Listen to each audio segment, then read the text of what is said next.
ভাবতে পারো, একসময় যার একটি মিসাইল পরীক্ষায় কেঁপে উঠত পুরো পৃথিবী, আজ সেই মানুষটাকেই যেন বিশ্ব রাজনীতি ভুলে যেতে বসেছে। মধ্যপ্রাচ্যে যুদ্ধের আগুন, ইউক্রেনের রক্তক্ষয়ী সংঘাত আর এই বিশৃঙ্খলার মাঝেই উত্তর কোরিয়ার আকাশ অদ্ভুতভাবে শান্ত। পিয়ংইয়ংয়ের বিশাল প্রাসাদের বারান্দায় দাঁড়িয়ে হয়তো কিম জং উন ভাবছেন, বিশ্বে এত কিছু ঘটছে, কিন্তু খবরের শিরোনামে আমার নামটাই নেই কেন? একটা সময় ছিল কিম জং উনের একটি ক্ষেপণাস্ত্র পরীক্ষায় আমেরিকার ঘুম উড়িয়ে দেওয়ার জন্য যথেষ্ট ছিল।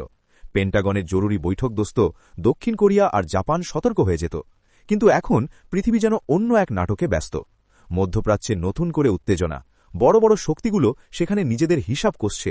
ওদিকে ইউক্রেন যুদ্ধ এখনও থামেনি, যা বিশ্ব রাজনীতির সবচেয়ে বড় সংকটগুলোর একটি।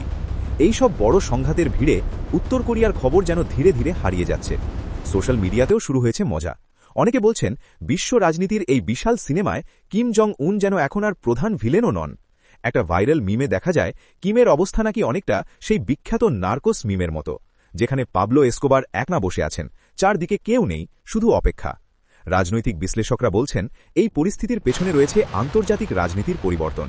এখন বিশ্বের বড় শক্তিগুলোর মনোযোগ মধ্যপ্রাচ্য আর ইউক্রেনেই বেশি, তাই আপাতত উত্তর কোরিয়া যেন আলোচনার বাইরে।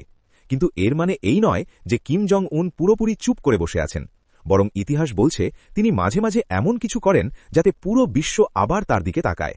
একটা ক্ষেপণাস্ত্র পরীক্ষা, একটা বড় সামরিক মহড়া, আর সঙ্গে সঙ্গেই আবার শুরু হয় বিশ্বজুড়ে আলোচনা।